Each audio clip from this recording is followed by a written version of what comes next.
The novel coronavirus has confined many of us to our homes. And for those of us who do wish to travel, it seems the next journey would be months away, if not long. What do? Well, we can read, if that seems like a reasonable option. To make matters slightly more interesting, we can read on travel. But that would make us nostalgic, isn't it? Maybe sad that we are unable to travel despite all our desires. So I'm going to offer an alternative, which is I'm going to talk about books in which people talk about travels, but they rarely get out of their homes. That sounds more relatable, isn't it? First, let me start with Xavier de Maitre's 18th century book. It's called Voyage Around My Room. It was later reproduced as A Journey Around My Room. So, what happened was in 1790, the author was placed under house arrest for 42 days. And the result? The result was this book. It's funny that in 21st century we are also experiencing 18th century punishment. And we are also going through what the protagonist of the book went through.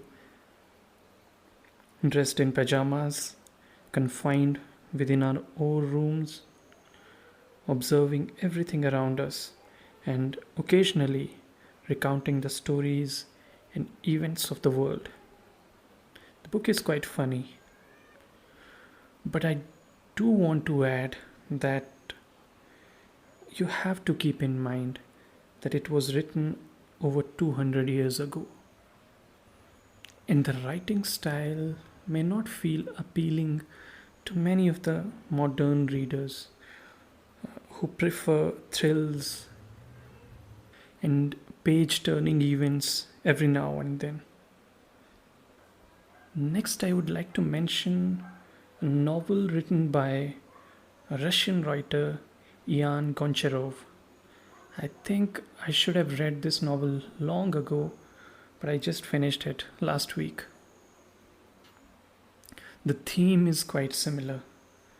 The protagonist, Oblomov, loves his bed, loves his sleep, and it makes you laugh everything that happens or doesn't happen in the confines of that room. Oblomov's interactions with other people, especially with his servant, are also quite funny. I guess many of us will relate with this character who's extremely lazy, who's always looking for reasons to sleep and always seeking excuses to avoid any task. However, in the second half of the novel, he does get out and he does participate in life. And what happens then? Well, I won't reveal here. You'll have to read the book for that. So this was written in the middle of 19th century. So first book was from 18th century, now 19th century. Let's come to 21st centuries. And now, rather than getting into travel, let's take a step back and think about the travel itself. It can be quite an interesting exercise. And two modern books in this regard become quite relevant. First, The Art of Travel by Alain de Botton, and second, The Meaning of Travel by Emily Thomas. The first book offers great insights about the reasons we travel, what we seek in our travels, and how we can make our travel experience richer. And the second book, The Meaning of Travel, explores the history and philosophy of travel to offer a new perspective altogether.